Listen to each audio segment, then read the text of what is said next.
The transport shuttle dropped through the docking bay doors of Kara 7 Station, and Lieutenant Jack Murphy pressed his face against the viewport. The Galactic Military Academy sprawled before him like a small city floating in space. Towers of crystalline metal reached toward the stars, connected by bridges that glowed with soft blue light. Ships from a dozen different worlds sat in organized rows along the landing platforms. Jack had seen pictures, of course. Every human military officer had studied the Academy's layout during the past 6 months, but pictures did not capture the scale of it. Earth's largest military base could fit inside one of those towers. "First time seeing it in person?" Ryan Torres asked from the seat beside him. The younger officer looked just as overwhelmed as Jack felt. "Yeah," Jack said. "Makes you realize how new we are to all this." The shuttle settled onto a platform marked with human symbols. Through the viewport, Jack could see other cadets moving across the platform. Most of them walked on 2 legs like humans, but their bodies came in every shape imaginable. One group had 4 arms and scales that shimmered green and gold. Another cluster stood nearly 3 meters tall with fur that rippled like water. The boarding ramp opened with a hiss. Commander Lisa Hayes stood at the entrance, her uniform crisp despite the long journey from Earth. She had arrived a week earlier to prepare for the human delegation. "Welcome to Kara 7, she said. Her voice carried the weight of responsibility. "Remember, you represent all of humanity here. Every species in the coalition will be watching." Jack grabbed his gear bag and followed Ryan down the ramp. The platform's artificial gravity felt slightly heavier than Earth standard. His boots rang against the metal deck as he walked. A group of alien cadets stood near the entrance to the main tower. They watched the humans with open curiosity. One of them, a massive creature with gray skin and tusks, pointed at Jack's gear bag and said something that made the others laugh. "Ignore them," Lisa said quietly. "You'll face worse than laughter here." The Academy's interior took Jack's breath away. The main corridor stretched for hundreds of meters, its walls lined with weapons from every corner of the galaxy. Plasma rifles hung in neat rows, their power cells glowing with contained energy. Energy blades rested on pedestals. Their edges shimmer with barely visible force fields. Display cases held armor made from materials Jack could not name. "The Coalition has fought wars for 10,000 years, Lisa explained as they walked. "Every species brings their best weapons and tactics here to share. The Academy exists to make sure we can fight together when threats arise." "And humans?" Ryan asked.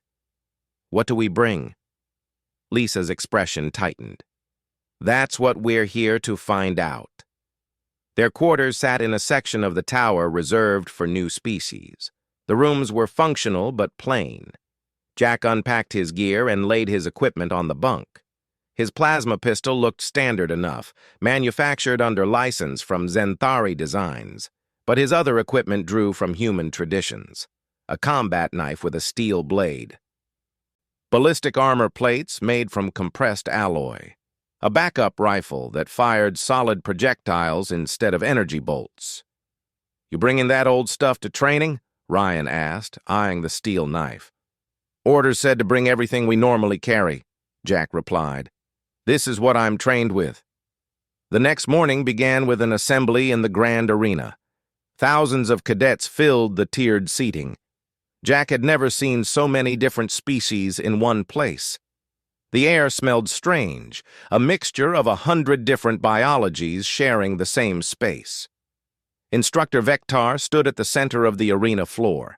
He was Zenthari, the species that dominated the Coalition military. 4 arms emerged from his muscular torso, each one capable of wielding a weapon independently. His scales caught the light and threw back shades of green and bronze. 2 centuries of combat experience showed in the way he moved, every gesture precise and controlled. "Warriors of the Coalition!" Vector's voice boomed through the arena. "You come from worlds across the galaxy. You speak different languages. You breathe different air. But here, You will learn to fight as one. He activated a holographic display above the arena floor. Images of plasma weapons appeared, rotating slowly in the air. For 10 millennia, plasma technology has been the foundation of galactic warfare, Vectar continued.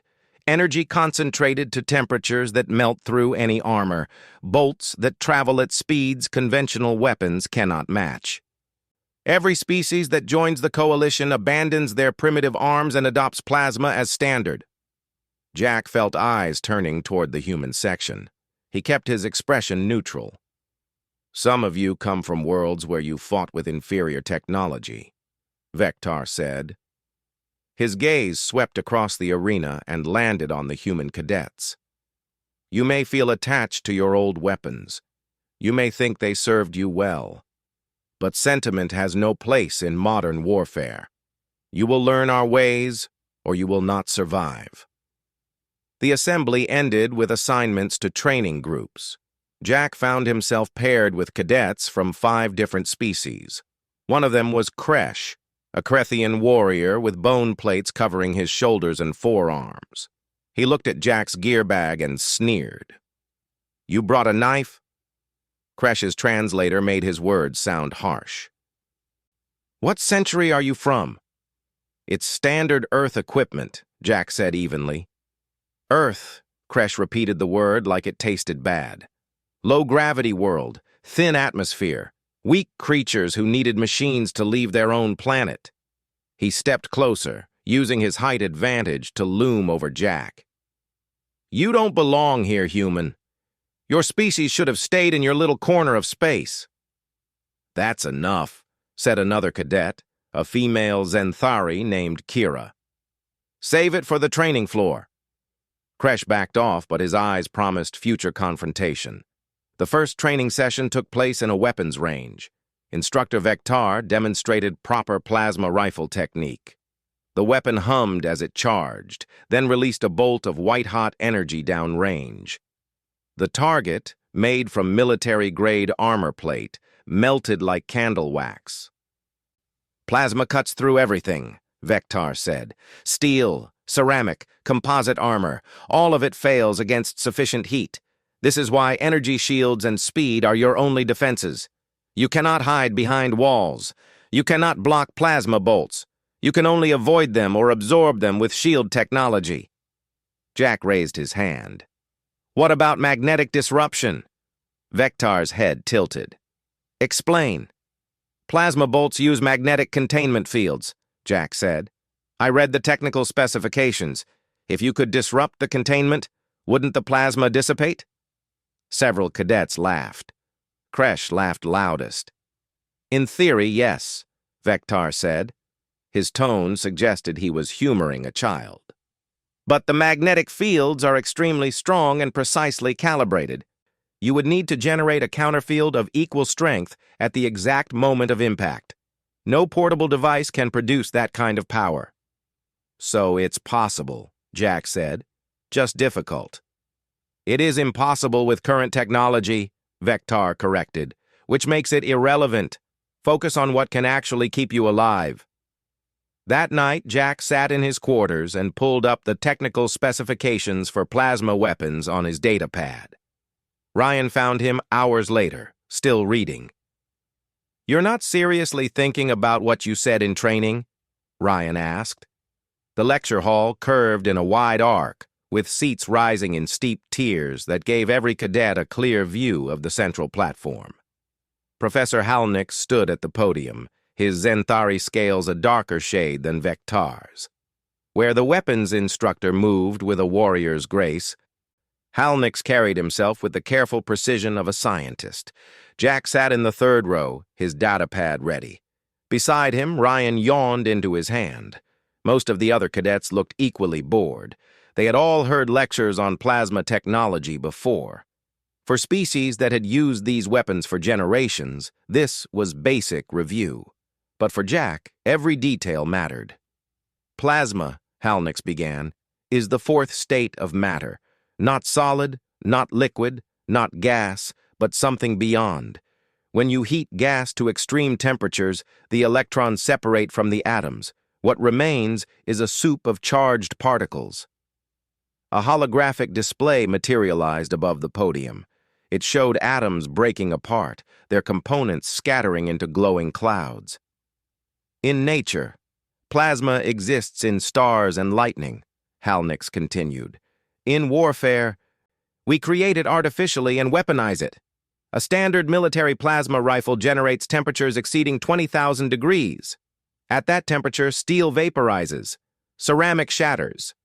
Even advanced composite armor fails within microseconds. Jack made notes on his pad. 20,000 degrees. The number was almost incomprehensible.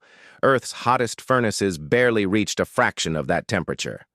The challenge, Halnix said, has always been containment. Plasma wants to expand and dissipate. Left alone, it would spread harmlessly into the surrounding space. Our weapons use magnetic fields to hold the plasma together, creating a coherent bolt that maintains its deadly properties across distance. The holographic display shifted, showing the inner workings of a plasma rifle. Magnetic field generators ringed the barrel, creating an invisible cage for the superheated gas. When the trigger pulled, the cage released in a controlled direction, sending the plasma bolt toward its target. This is why plasma weapons are superior, Halnix said. The energy density is unmatched. The speed approaches that of light-based weapons.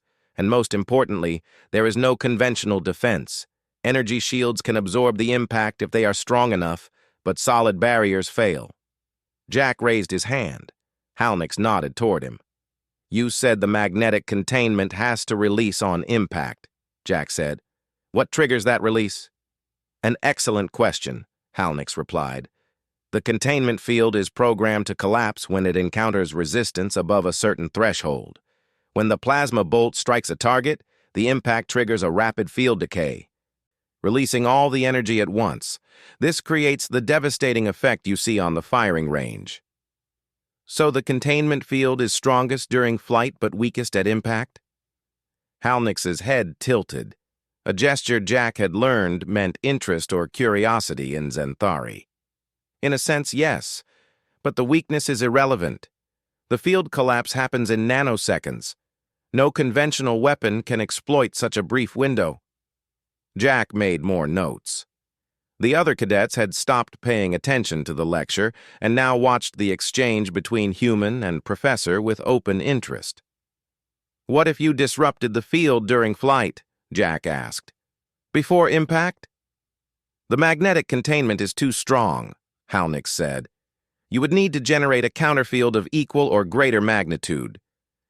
The power requirements alone make this impractical for portable defensive systems. But theoretically possible? Theoretically, many things are possible, Halnix said. His tone carried a hint of dismissal. In practice, we work with what technology allows. No species in coalition history has developed a portable magnetic disruptor powerful enough to affect plasma weapons. After 10,000 years of trying, I think we can safely call it impossible.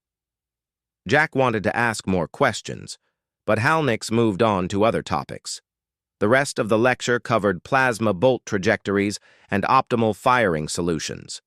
Important information for using the weapons, but not what Jack needed to understand how to defeat them.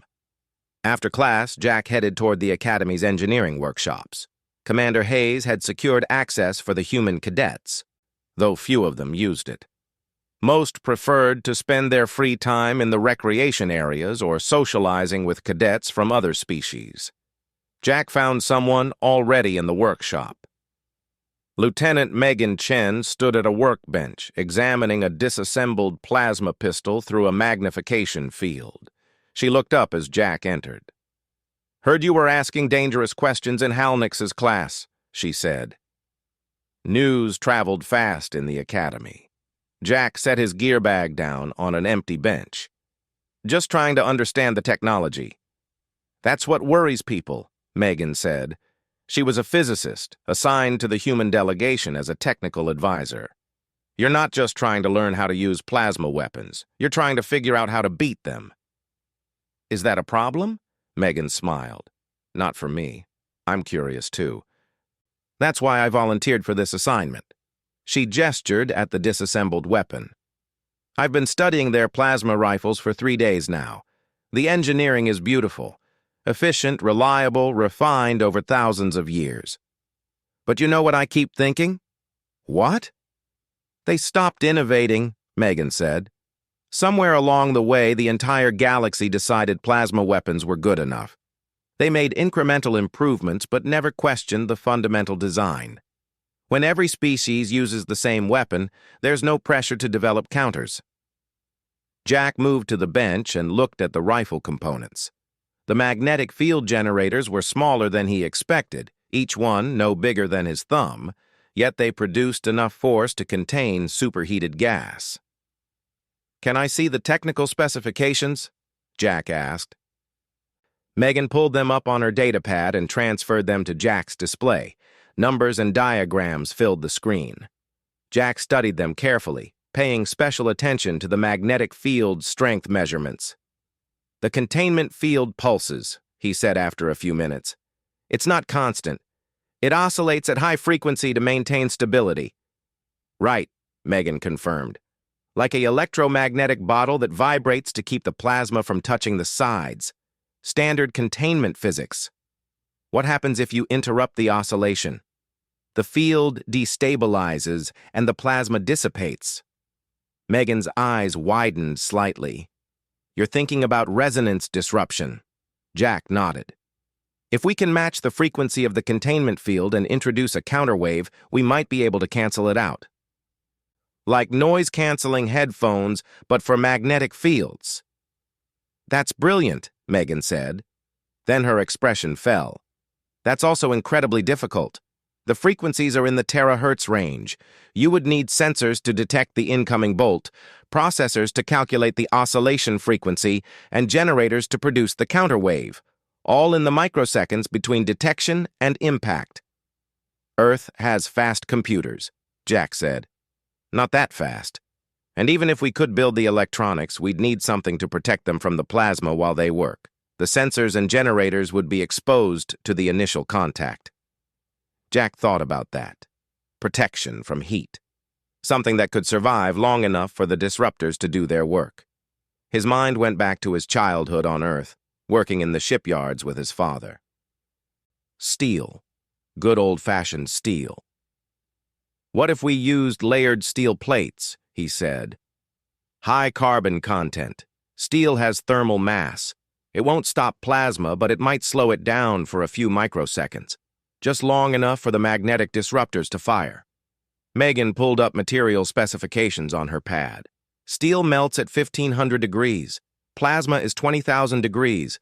The math doesn't work, Jack." "It doesn't need to not melt," Jack said. "It just needs to not melt instantly. A few microseconds of protection. That's all we need. You're talking about milliseconds at best, maybe 1/100th of a second before the steel fails." "How long do the magnetic disruptors need?" Megan did some quick calculations. "If we could build them, probably 5 to 10 microseconds to generate a disruptive pulse." Jack smiled. "Then we have time to spare." Megan looked at him like he was crazy. Then she looked at the numbers again. Then back at Jack. "This is insane. You want to bet your life on microseconds of protection from melting steel." "I want to test it first," Jack said. "Small scale, low power. See if the theory works before we commit to anything crazy. Vector will never approve this. He doesn't have to approve the theory work, just the final demonstration." They spent the next 4 hours in the workshop, sketching designs and running simulations. The more they worked, the more plausible it seemed.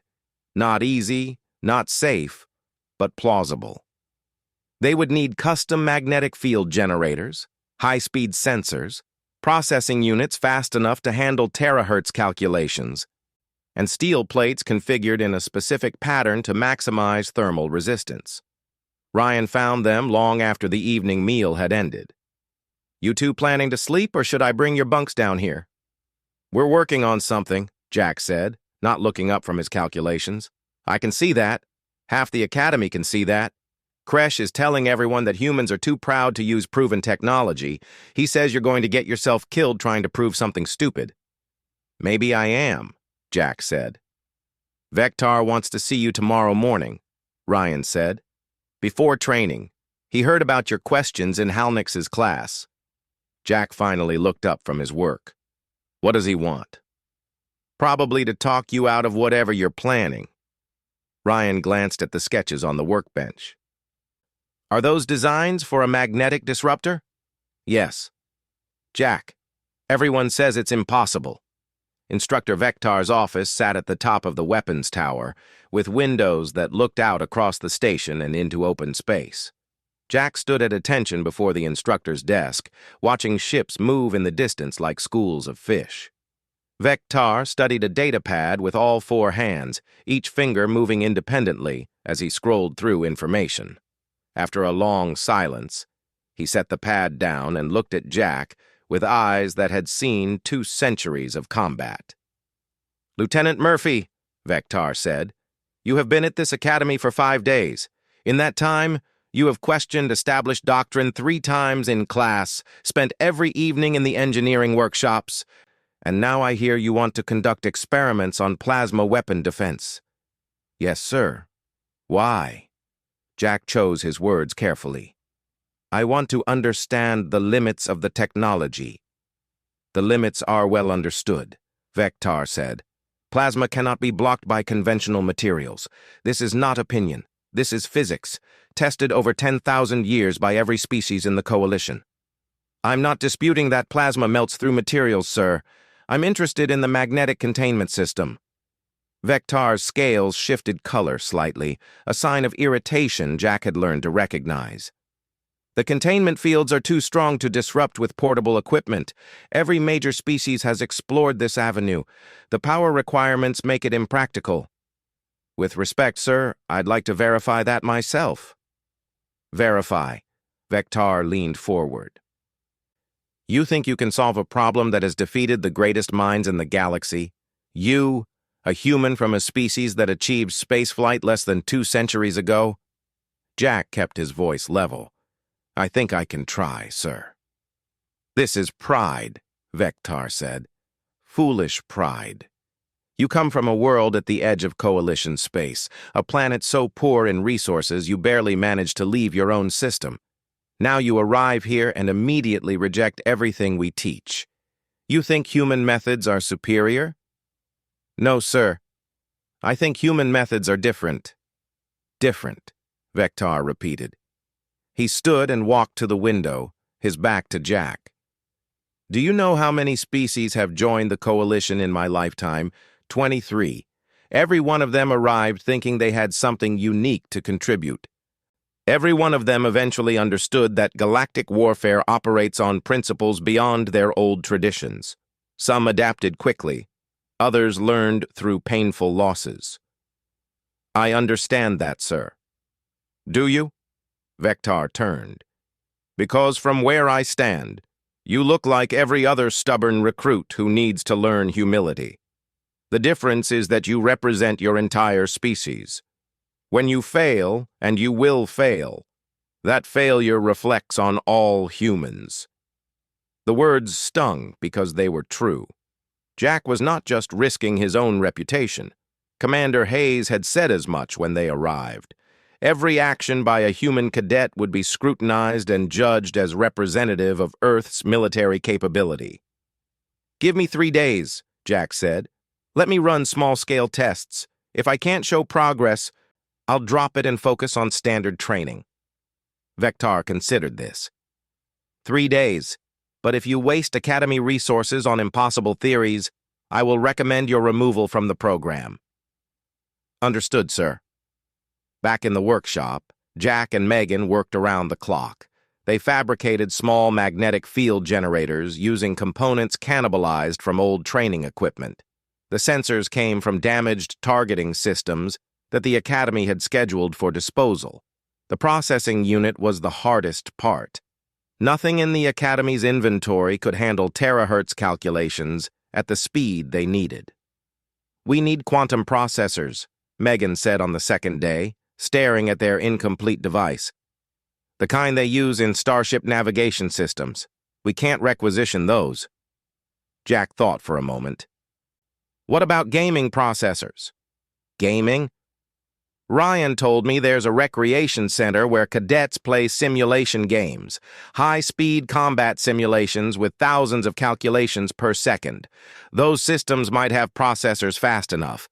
They found Ryan in the recreation center, fighting a virtual space battle against a team of Crethian cadets. He looked annoyed when Jack interrupted. I need access to the simulation processors, Jack said. Are you serious? These are for recreational use only. Just for a few hours. I'll have them back before anyone notices. Ryan looked at the Crethians he was playing against, then back at Jack. You're going to get me in so much trouble. But he helped anyway, using his access codes to pull the processor cores from 3 simulation pods. The modified processors gave them the speed they needed. By the end of the second day, they had a working prototype. It was crude, barely the size of a briefcase, with exposed wiring and components held together with magnetic clamps. But when they tested it against a low-power plasma burst from a training pistol, the magnetic disruptor fired, and the plasma dissipated into a harmless cloud of gas. Megan stared at the results. It worked. It actually worked. At 1/10 power, Jack reminded her. A real weapon is 10 times stronger. But the principle is sound. We just need to scale it up. The problem was scaling. Larger magnetic disruptors required more power. More power meant bigger generators. Bigger generators needed more protection, and all of it had to fit into a portable defense system that Jack could actually use. They worked through the night. By the third morning, they had a design that might work. Steel plates layered with magnetic disruptors positioned at precise angles. The steel would take the initial impact, buying microseconds for the disruptors to analyze the plasma bolt's containment frequency and fire a counterpulse. The timing has to be perfect, Megan said, reviewing the simulations. If the disruptors fire too early, they'll waste power on empty space. Too late, and the steel will fail before they activate. How many attempts do we get before the steel burns through? 1, Megan said. Maybe 2 if we're lucky. After that, the heat damage will compromise the whole system. Jack studied the design. 1 chance. That was all he would have in a real demonstration. But 1 chance was all he needed to prove the concept worked. On the morning of the 3rd day, Jack requested a meeting with Vectar. The instructor arrived at the workshop with Commander Hayes and 3 other Academy officials. They looked skeptical. Show me what you have, Vectar said. Jack activated the prototype. The steel plates were scarred from previous tests, but the magnetic disruptors powered up cleanly.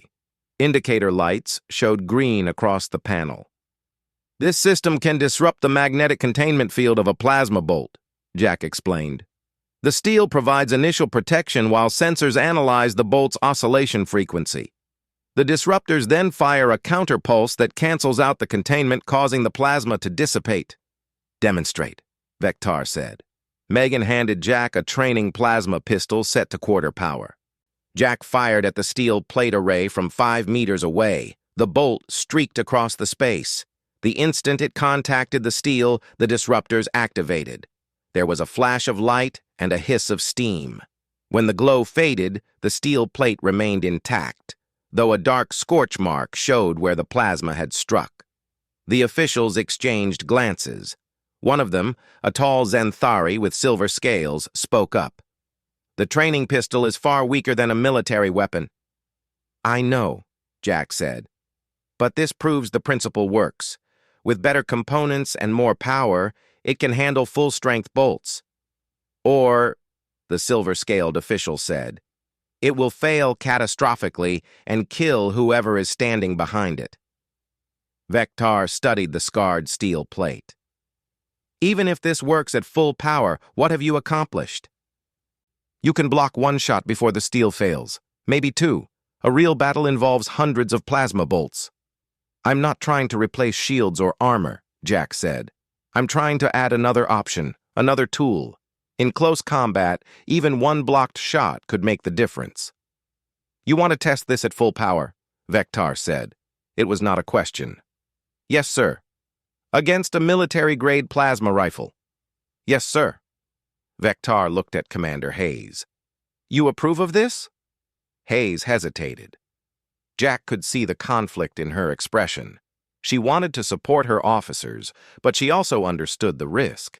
If Jack died during a demonstration, it would damage human coalition relations and possibly end Earth's participation in the Academy. Lieutenant Murphy is a trained officer, Hayes said finally. If he believes the system will work, I trust his judgment. Then we will conduct a demonstration, Vectar said. 4 days from now in the main arena. Full power, full witnesses.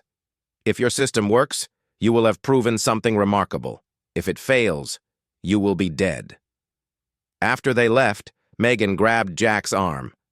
4 days. That's not enough time to scale up to full power. Then we work faster. Jack, I ran the numbers. The steel will last maybe 1/100th of a second against a full power bolt. The disruptors need to fire within 5 microseconds of impact. That's a margin of error smaller than human reaction time. Good thing computers don't have reaction time.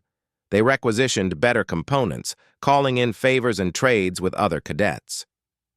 A Zenthari engineer traded them improved field generators in exchange for human music files. A Krathian tech specialist provided better sensors after Jack helped him understand Earth's approach to zero-gravity construction.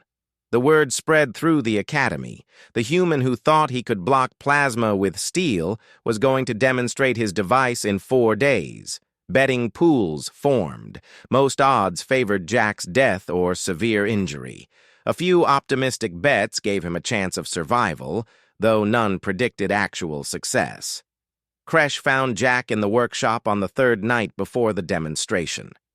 The Krathian looked less hostile than usual, more curious. Everyone thinks you're going to die, Kresh said. Everyone might be right, Jack replied without looking up from his work. Why do this? Why risk everything to prove a point? Jack set down his tools. Because someone needs to try. Your species, the Zenthari, all the coalition races, you've been using the same weapons for thousands of years. You've gotten so good at them that you stopped asking if there might be better ways. Different ways. Humans are new here. We don't know what's impossible yet. Maybe that's our contribution, not being smart enough to know what we can't do. Kresh was quiet for a moment. If you survive, I would like to learn more about human thinking. If I survive, I'll teach you everything I know. The night before the demonstration, Jack barely slept. He ran final checks on the system, tested and retested every connection, verified the timing sequences 100 times. Megan had returned to her quarters hours ago, too exhausted to continue. Ryan sat with Jack in the empty workshop. You don't have to do this. You could call it off, say you need more time. And prove Vectar right, that humans are just proud and foolish. The arena filled long before the scheduled demonstration time. Cadets from every species in the coalition crowded into the tiered seating, their voices creating a buzz that echoed off the curved walls. Jack stood in the preparation room beneath the arena floor, listening to the sounds of thousands of beings gathering to watch him either succeed or die. Commander Hayes entered the room, her expression carefully neutral. You can still cancel this. No one would blame you. Jack finished checking the connections on his steel plate array. Yes, they would. They'd say humans talk big but can't follow through. Better that than you getting killed proving a point. It's not about proving a point anymore, Jack said. He looked at the equipment he and Megan had built over 4 sleepless days. It's about showing that questioning old assumptions has value, that being new to something isn't a weakness. Hayes put a hand on his shoulder. Your father would be proud of you, stubborn until the end. Let's hope it's not the end.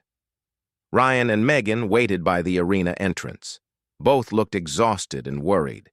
They had run final simulations until an hour ago, checking and rechecking every calculation. The numbers said it should work. Should.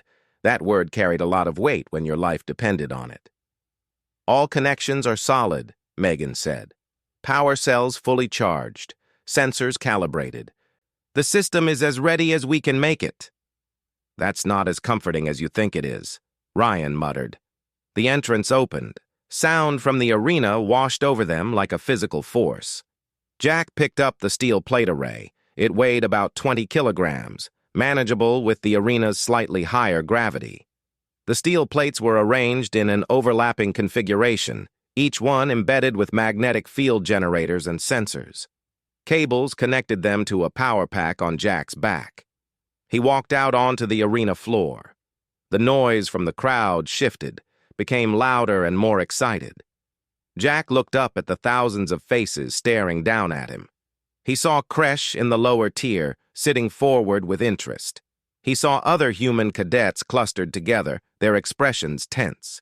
He saw species he could not name, all waiting to see if the humans' crazy idea would work.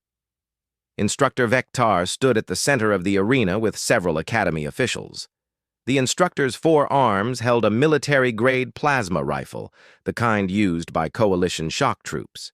It was larger than the training weapons, with a power cell that glowed deep blue instead of pale green. Lieutenant Murphy, Vector's voice boomed through the arena speakers. You have requested a demonstration of your defensive system. The terms are clear. I will fire 1 shot from a standard military plasma rifle at maximum power. You believe your device can protect you. I believe you are about to learn a painful lesson about reality. A few laughs came from the crowd. Jack ignored them. He positioned the steel array 5 meters from where Vector stood and stepped behind it. The plates came up to his chest, leaving his head exposed. Not that it mattered. If the system failed, the blast would kill him regardless of where it hit. Megan and Ryan had moved to the arena's edge, as far from the potential blast zone as possible. Jack saw Hayes standing with them, her hands clasped tightly together. This is your final chance to withdraw, Vector said. There is no shame in recognizing the limits of possibility. Jack activated the power pack. The magnetic field generators hummed to life. Indicator lights showed green across the panel. I'm ready, sir. Vector raised the plasma rifle. The weapon charged with a rising whine that made the crowd grow quiet. Everyone knew that sound. It was the sound of concentrated death preparing to be released. Before I fire, Vector said, I want to be clear about what is about to happen. This weapon generates a plasma bolt at 22,000 degrees. The magnetic containment will hold that heat together across the distance between us. When it strikes your steel plates, the metal will vaporize in a fraction of a second. The plasma will continue through and strike you. Death will be nearly instantaneous. I understand the risks, sir, Jack said. His heart was pounding so hard he could hear it in his ears. Then let me add one more truth, Vector said. His voice carried across the silent arena. You cannot block plasma with steel. This is not my opinion. This is not tradition. This is physics. 10,000 years of warfare have proven this beyond doubt. What you are attempting is impossible. Then Vector laughed. It was not a cruel laugh. But it was not kind either. It was the laugh of someone who had seen too many young warriors learn hard lessons. You humans and your pride. Very well, let us teach you humility. The rifle's whine reached its peak. Every being in the arena held their breath. Vector fired.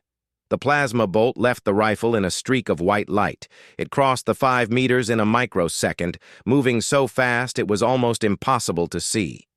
Jack's training kicked in, and he stayed perfectly still behind the steel array, trusting the system, trusting the math, trusting 4 days of desperate work. The bolt hit the first steel plate dead center. Time seemed to stretch. Jack could see the metal beginning to glow, the surface turning cherry red, then orange, then white as the plasma's incredible heat transferred into the steel. The sensors detected the impact and fed data to the processors faster than thought. The magnetic disruptors analyzed the plasma bolt's containment frequency in nanoseconds. They calculated the required counterpulse and fired. The magnetic field around the plasma bolt shattered. Without its containment, the superheated gas had nothing to hold it together. The laws of physics took over. Gas expands, especially gas heated to 20,000 degrees. The plasma dissipated in an explosion of light and heat that washed around the steel plates like water around a rock. The force knocked Jack back a step. Heat washed over him, enough to make his skin prickle. But it was just heat. Not the concentrated death of a plasma bolt, just the dispersed warmth of gas that had lost its deadly coherence. The glow faded. Jack stood behind the steel array, smoke rising from his uniform, but otherwise unharmed. The steel plates were scorched black and warped from the heat, but they remained intact. More importantly, they had bought enough time for the disruptors to do their work. Complete silence filled the arena. Thousands of beings stared at the human standing behind damaged steel plates, alive when he should have been dead. Vector stood frozen, all four arms still holding the rifle in firing position. His eyes were wide with shock. Jack looked down at himself, patting his chest to make sure he was real and whole. His hands were shaking. He had just survived something that should have killed him instantly. He had blocked a plasma bolt with steel and magnetic disruption. He had done something the entire galaxy said was impossible. The silence broke. A single cadet started cheering, then another. Then a whole section of the arena erupted in noise. Some were cheering, some were shouting in their native languages, some were just making sounds of pure disbelief. Jack stepped out from behind the steel array. His legs felt weak. The adrenaline that had kept him focused during the demonstration was wearing off, replaced by shaking relief. Vector slowly lowered the rifle. He walked forward until he stood directly in front of Jack. The instructor looked at the scorched steel plates, then at Jack, then back at the plates. How? Vector's voice was barely a whisper. Jack's own voice was not much stronger. Magnetic field disruption. The steel bought time for the sensors to analyze the bolt's containment frequency. The disruptors fired a counterpulse that canceled out the magnetic field. Without containment, the plasma dispersed. That is not possible. The power requirements are too high. For most species, yes, Jack said. But humans developed quantum processors for gaming, entertainment technology. We adapted them for tactical calculation. They can handle terahertz processing speeds fast enough to analyze and counter plasma containment in real time. Vector looked at him with an expression Jack could not read. Shock, disbelief, and maybe, just maybe, the beginning of respect. The arena exploded with noise again. Cadets were shouting questions, arguing with each other, pointing at the steel plates and making wild gestures. Academy officials clustered together, speaking rapidly in multiple languages. Commander Hayes was crying and smiling at the same time. Kresh pushed through the crowd and approached Jack. The Crethean warrior looked different now. The mockery was gone from his expression. I was wrong about you, human. About all humans. You do not belong at the edge of space. You belong here, teaching us to think differently.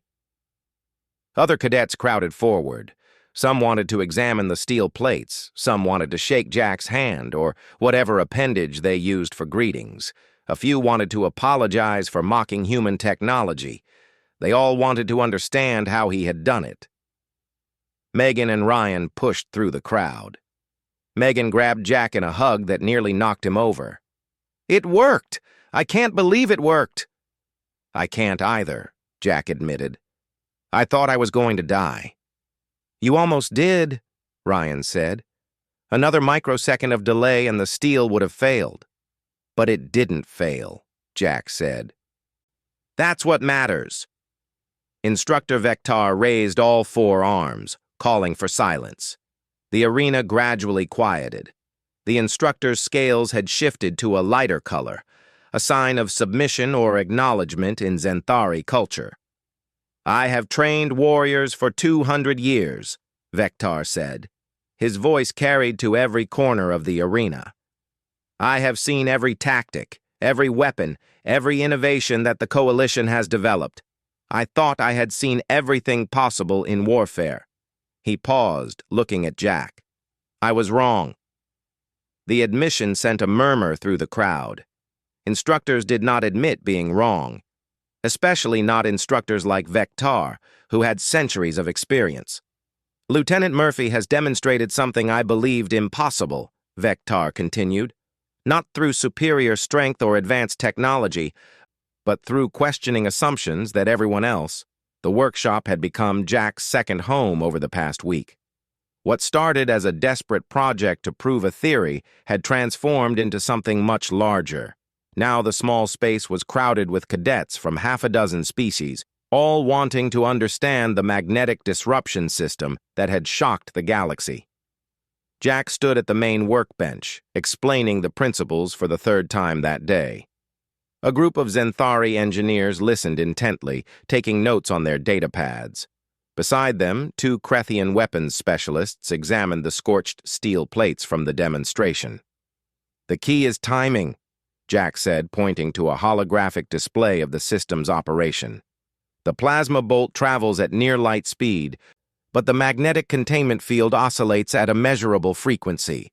Our sensors detect that frequency and calculate a counterpulse in microseconds. When the disruptors fire, they cancel out the containment field and the plasma disperses." "But the steel," one of the Zenthari engineers said. "You said yourself it only buys microseconds of protection. How is that enough?" "Because microseconds are all we need," Megan explained. She had become Jack's unofficial co-instructor, handling the technical details, while Jack focused on the broader concepts. Modern processors can execute millions of calculations in that time. The steel doesn't stop the plasma, it just slows it down long enough for the technology to work. The Zenthari engineer studied the display. "We have been thinking about this wrong for thousands of years. We focused on making plasma weapons more powerful, never considering that their containment system was also their weakness." "That's the advantage of being new," Jack said. "We didn't have thousands of years of doctrine telling us what was impossible." Instructor Vectar entered the workshop. The crowd of cadets parted respectfully. The instructor's scales had remained the lighter shade of acknowledgement since the demonstration. He approached the workbench and examined the latest prototype Jack and his team had built. "This is the third iteration?" Vectar asked. "Fourth," Jack corrected. "We've improved the sensor sensitivity and reduced the power requirements. This version can operate for up to 10 seconds of continuous fire before the power cells drain."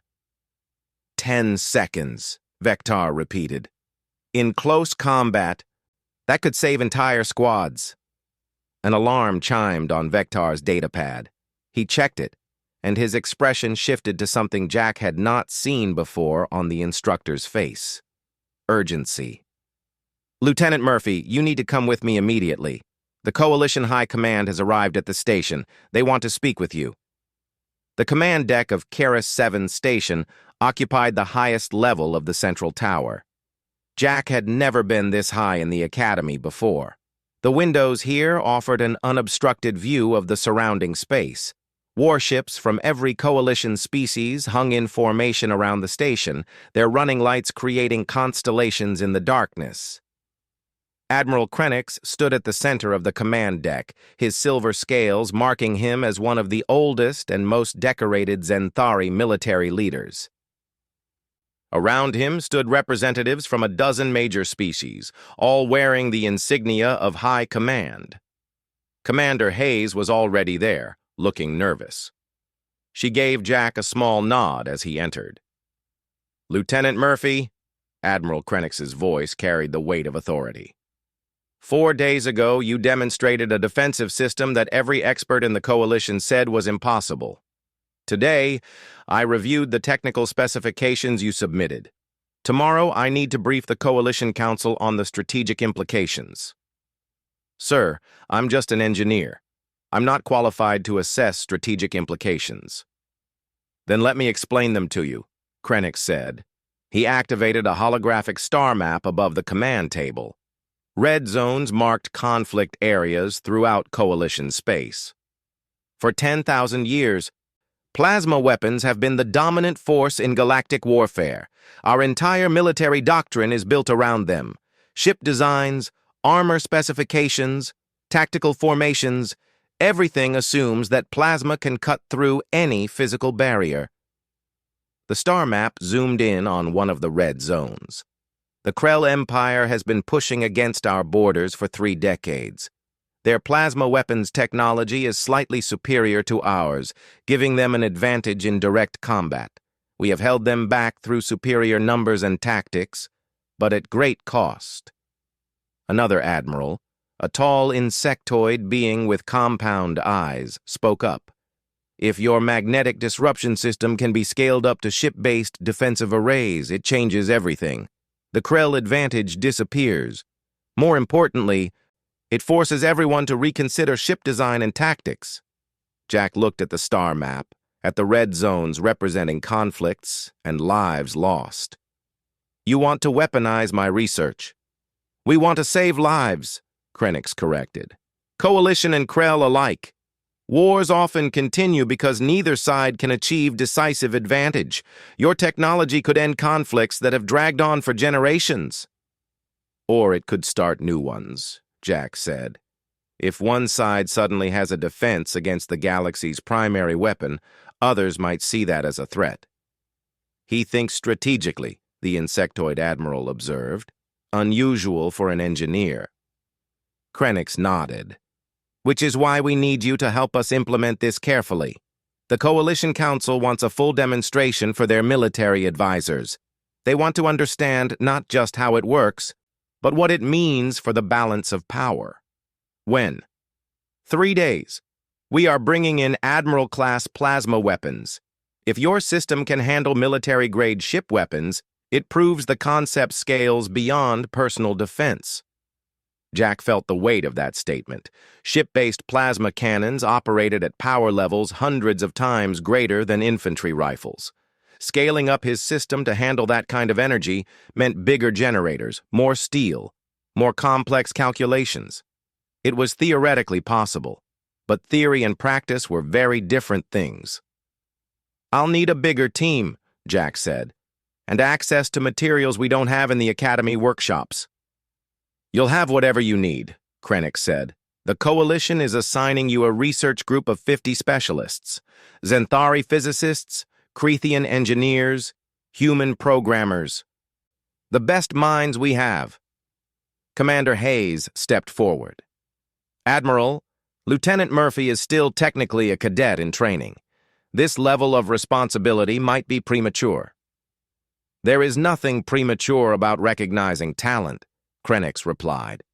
Lieutenant Murphy has already contributed more to Coalition military science than most officers achieve in entire careers. His training can continue alongside his research. The next 3 days passed in a blur. The research team Krennic assembled worked in shifts around the clock. They built a defensive array 10 times larger than Jack's original prototype, with steel plates thick enough to handle the initial impact of ship-grade weapons. The magnetic disruptors required power cells normally used in shuttle engines. The sensor suite came from decommissioned warship targeting systems. Jack barely slept. He moved between workstations, answering questions, solving problems, and coordinating efforts between species who had never worked together before. The Xanthari physicists brought deep knowledge of plasma physics. The Creathian engineers understood metallurgy in ways humans had never considered. The human programmers contributed quantum processing techniques that made real-time countermeasure calculations possible. On the morning of the demonstration, Jack stood before the completed system. It looked more like a small building than a defensive device. Steel walls 3 meters thick, magnetic field generators the size of cargo containers, power cells that could run a small city. Behind it all, the processing cores that made it work, adapted from human gaming technology and optimized by the best Coalition programmers. The demonstration took place in open space, not in the arena. A Coalition battlecruiser moved into position 5 kilometers from the station. Its main plasma cannon could crack asteroids or punch through enemy ship hulls. If Jack's defensive array could handle that kind of power, it would prove the technology worked at scales that mattered for warfare. Jack watched from the station's command deck alongside the Coalition Council. Representatives from 37 species filled the observation room, all watching the holographic displays that showed the battlecruiser and the defensive array floating in space. Admiral Krenix stood beside Jack.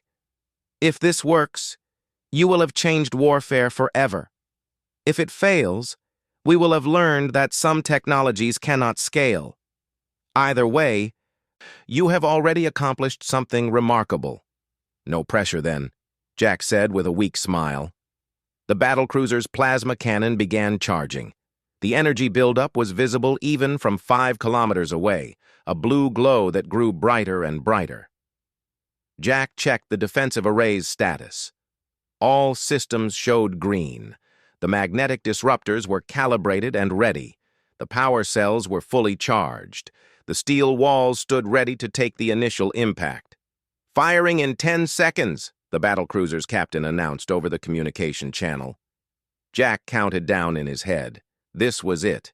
Everything he had worked for, everything he had risked, came down to these next few moments. The plasma cannon fired. A bolt of energy larger than a transport shuttle crossed the distance in an instant. It hit the defensive array with force that would have destroyed an unshielded ship. The steel walls glowed white-hot. Sensors fed data to the processors. Calculations happened faster than thought. The magnetic disruptors fired their counterpulse.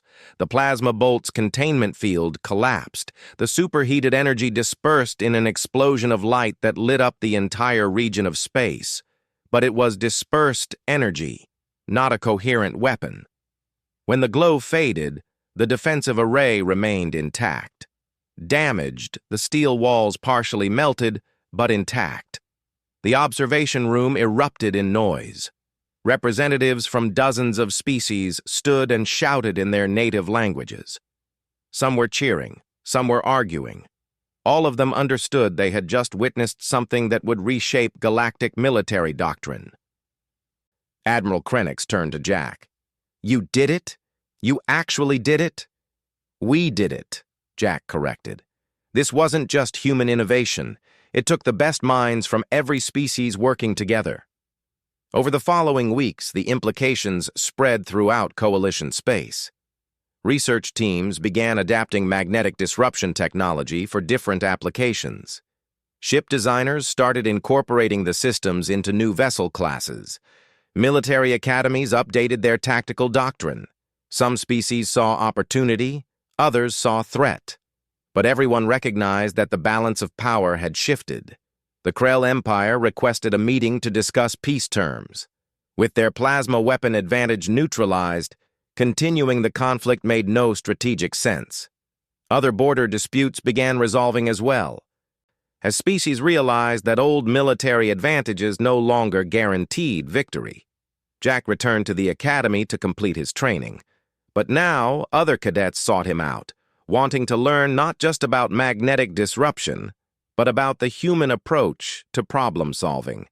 The approach that questioned assumptions and refused to accept that something was impossible simply because it had never been done. Instructor Vector assigned Jack to teach a seminar on innovative thinking. The first class filled immediately. Cadets from across the Coalition wanted to learn how humans saw problems differently. On the first day of class, Jack stood before 50 students representing 20 different species.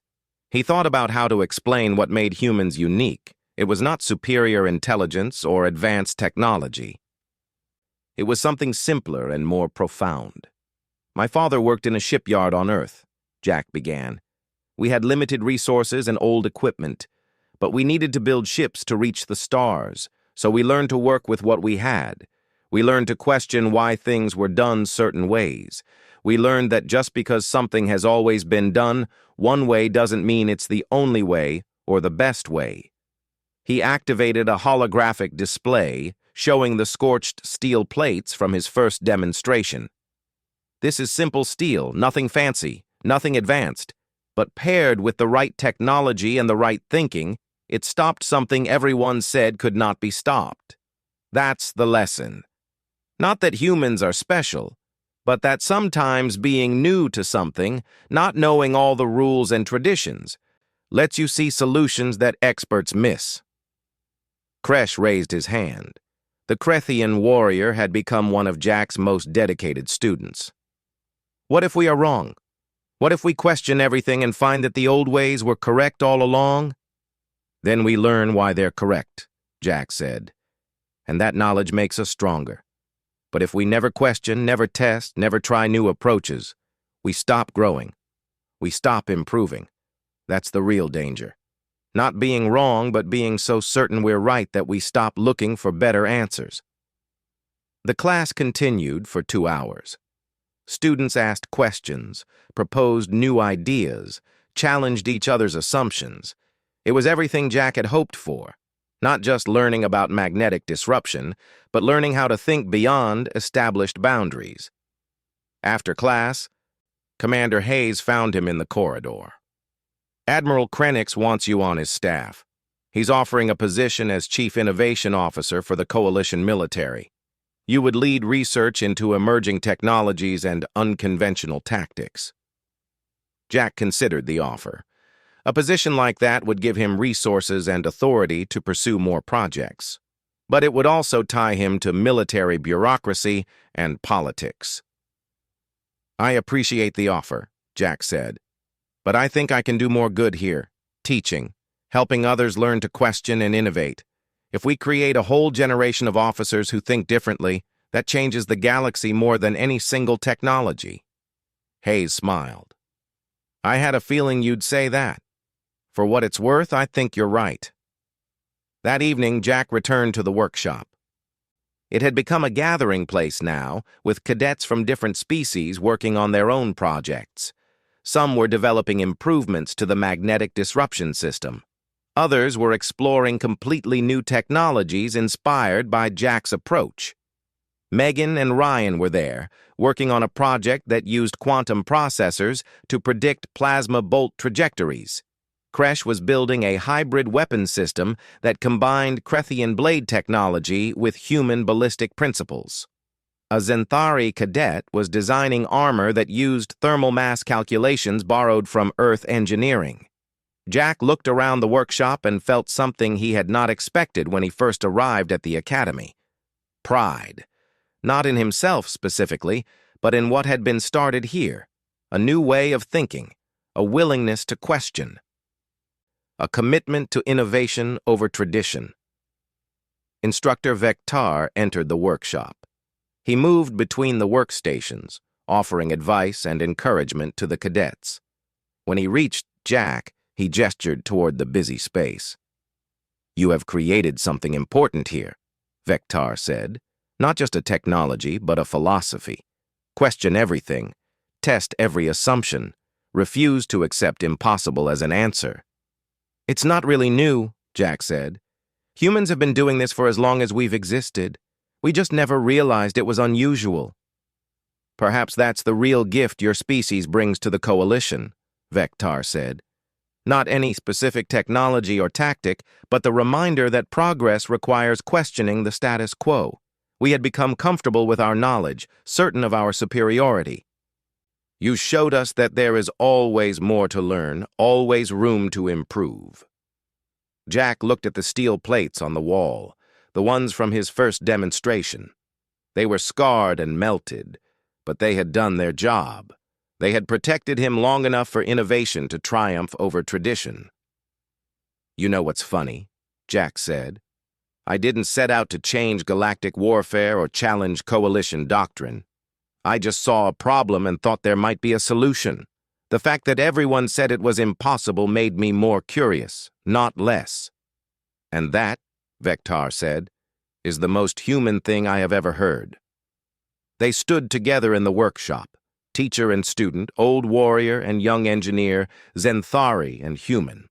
Around them, the future of coalition warfare was being shaped by beings from across the galaxy, all learning to see problems through new eyes. Jack had come to the academy as a representative of humanity, worried about making a good impression. He left having done something far more important. He had shown the galaxy that the newest species, the ones from the edge of space, the ones who fought with steel and stubborn determination, had something valuable to contribute after all. Not superior strength or advanced technology, but a simple willingness to look at an impossible problem and ask, why not, accept it as truth. He saw a weakness in a system we considered perfect. He exploited that weakness with tools we considered primitive. And he succeeded where 10,000 years of coalition warfare said he must fail. Vector approached Jack and extended his primary right hand in the human gesture of respect. "I apologize for my dismissal of your ideas. I apologize for my arrogance. You have much to teach us, Lieutenant Murphy. I hope you will allow me to be your student in this matter." Jack shook the instructor's hand, still barely able to process what had happened. "I'd be honored, sir." The arena erupted in cheers again, but Jack barely heard them. He was looking at the scorched steel plates, at the technology that had saved his life. Simple steel, basic magnetic theory, human stubbornness. That combination had just changed galactic warfare forever, and somewhere in the crowd, he could hear other cadets already asking questions. How could they adapt this technology? What other impossible things might be possible? What other assumptions needed to be questioned? Jack smiled. That was the real victory. Not that he had survived. Not that he had proven a point, but that he had started others thinking differently. And once beings started questioning the impossible, there was no telling what they might achieve. "Better proud and foolish than dead." Jack smiled. Dad used to say that the difference between bravery and stupidity is whether it works. Tomorrow we find out which this is. He thought about his father, working in the Earth shipyards, solving problems with whatever materials were available. Steel and sweat and stubborn human determination, that's what had lifted humanity into space. Not because they had the best technology, but because they refused to accept that something couldn't be done. Tomorrow, in front of the entire academy, Jack would find out if that same determination could defeat a weapon that had dominated galactic warfare for 10,000 years. He looked at the steel plates, scarred and tested, ready for one final attempt. One shot, one chance. One human standing behind old-fashioned steel, betting his life that sometimes the simplest solution is the one everyone overlooks. "Everyone said humans couldn't survive in space without massive shielding," Jack replied. "Everyone said our planet was too far from major trade routes to matter. Everyone says a lot of things. Sometimes everyone is wrong." Ryan left, shaking his head. Megan continued working beside Jack, but he could feel her doubt growing with each calculation. The numbers kept coming back marginal. Not impossible, but barely possible. It would require perfect timing, perfect construction, and perfect execution. But barely possible was better than impossible. Jack saved his designs and headed back to his quarters. Tomorrow he would face Vector and explain what he wanted to attempt. The instructor would probably laugh.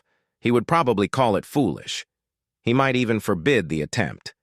But Jack would try anyway, because if there was one thing humans were good at, it was attempting things everyone else thought could not be done. "Just curious," Jack said. "Vector has 200 years of combat experience.